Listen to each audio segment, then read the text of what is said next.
हूँ कि अल्लाह ताला ने मुझे ये इज़्ज़त बख्शी और उसके साथ साथ अपने लीडर इमरान खान का शुक्रिया अदा करता हूँ कि उन्होंने अपने मेरे हल्के के लिए नुमाइंदगी का हक दिया।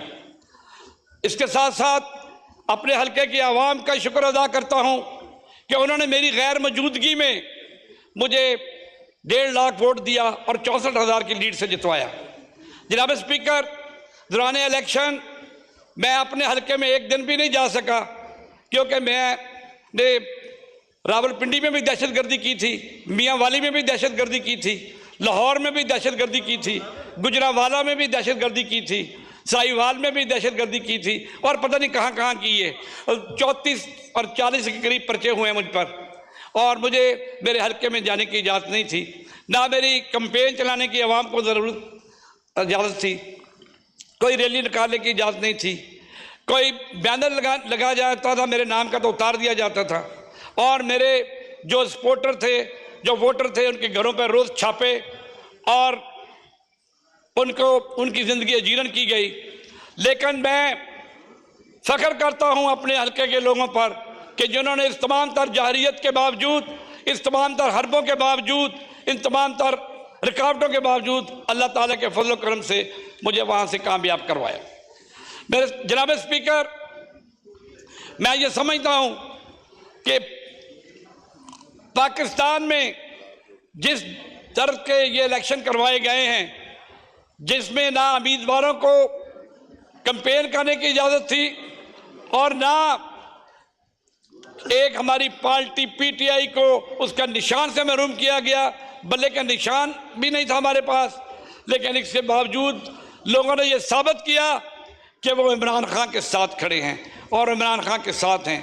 जनाबे वाला, मैं अपनी एक बात दोहराऊंगा, थोड़ी सी तवज्जो चाहता हूँ जनाबे वाला, मैं आपकी तवज्जो चाहता हूँ। मैं अपनी एक बात दोहराऊंगा। मुझे कहा गया कि तुम तरीन के साथ शामिल हो जाओ, तो मैंने कहा कि ना मैं तरीन के साथ शामिल हूँगा ना बदतरीन के साथ शामिल हूँगा, मैं बेहतरीन के साथ हूँ, बेहतरीन के साथ ही रहूँगा। क्योंकि मैं ये समझता हूँ कि इमरान खान को बेहतरीन मैं इसलिए कहता हूँ कि वो शख्स है जिसने अक़वाम मुत्तहिदा के प्लेटफार्म से लेकर हर फोरम पर नमूसे रसालत की बात की है, इस्लामोफोबिया का मसला उठाया है और जिसने पाकिस्तान की मशीयत को बावजूद कोरोना के सीधे राह पर डाला था और उस वक़्त सनत का पहिया चला था, मजदूर को रोज़ी मिली थी और सबसे बढ़कर किसान को उसकी जिन्स का सही रेट मिला था। तो मेरे ज़र मुबादला में इजाफा हुआ था, डेफिसिट कम हुआ था और डॉलर कंट्रोल में था और हमारी माशियत एक सही पटरी पर चढ़ गई थी। लेकिन एक लंदन प्लान बना और उसके ज़रिए हमारी हुकूमत को ख़त्म किया गया। लेकिन पाकिस्तान की अवाम हकीकी आज़ादी के प्लेटफार्म पर इमरान खान के पीछे खड़ी हुई और 8 फरवरी को अवाम ने यह साबित किया कि वो हर तरह के हथकंडों का नाकाम करते हुए उन्होंने इमरान खान को मैंडेट दिया। लेकिन जनाबे वाला, दफ़ा 147 जो फार्म है उसके ज़रिए ये हुकूमत हम पर नाफज की गई, मसल्लत की गई। मैं ये समझता हूँ कि मेरे जो सही मायने में मुंतखब मेंबरान हैं वो सब हमारे लिए बहुत काबिल इज़्ज़त हैं, लेकिन जो लोग 147 फार्म के ज़रिए कामयाब हुए हैं उन्हें शर्म करनी चाहिए कि वो अल्लाह ताला के नामों के नीचे खड़े होकर उन्होंने झूठा हल उठाया है और अपने अवाम के साथ धोखा किया है, उन्होंने बेशर्मी की है। और ये मैं इसको बगैरती कहूँगा कि जिन्होंने ये की है, जो इस तरह के धोखे के साथ बन के मेंबर आए हैं और जिनको पता है कि वो मेंबर नहीं बने, जिनके अवाम को पता है कि वो मेंबर नहीं बने, उनके हल्के के बच्चे को पता है, पाकिस्तान के बच्चे को पता है कि वो मुंतखब नहीं हुए लेकिन उन्हें मेंबर बनाया गया है। जनाबे वाला, मैं ये समझता हूँ कि ये जो पकड़ धकड़ हुई, ये जो गिरफ्तारियाँ हुई, सिर्फ इसलिए हुई कि हम अगर प्रेस कॉन्फ्रेंस कर दें तो फिर ठीक है।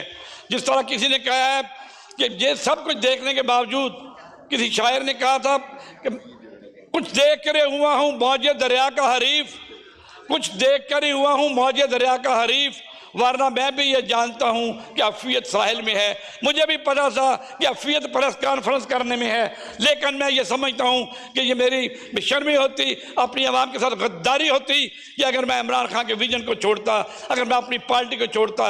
मैं हर कुर्बानी देने के लिए तैयार हूँ और था, और इंशाअल्लाह ताला इमरान खान को ना छोड़ा है ना इंशाअल्लाह छोड़ने का सब्र कर सकते हैं। जनाब वाला, जहाँ तक इस बजट की बात है, ये बजट अल्फाज का एक गोरखधंधा है और सबज बाग दिखाया गया है।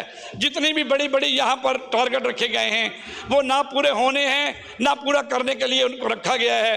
पिछले दौर में भी आप देख लें कि इन्होंने अपना जो इनका पिछला दौर था 13 से 18 तक, उस वक्त भी किसानों के लिए एक बहुत बड़ा कर्जा रखा गया, किसानों के लिए बहुत बड़ी रिलीफ रखी गई, लेकिन किसी पर कभी अमल नहीं हुआ, कभी किसी मजदूरों की इफलाह के लिए काम नहीं हुआ।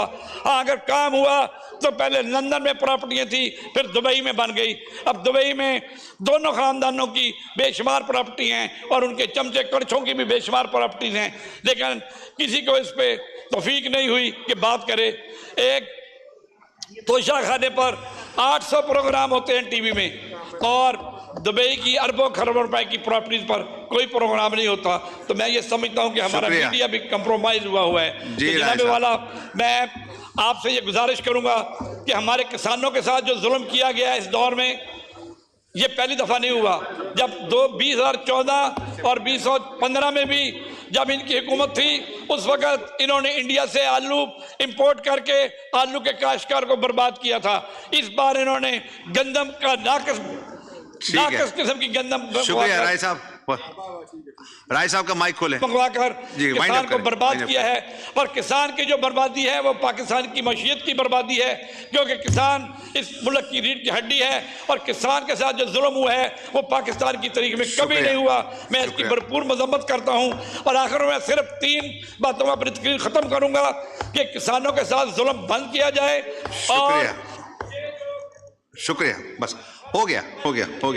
मोहम्मद मुबीन आरिफ साहब का माइक खोलें।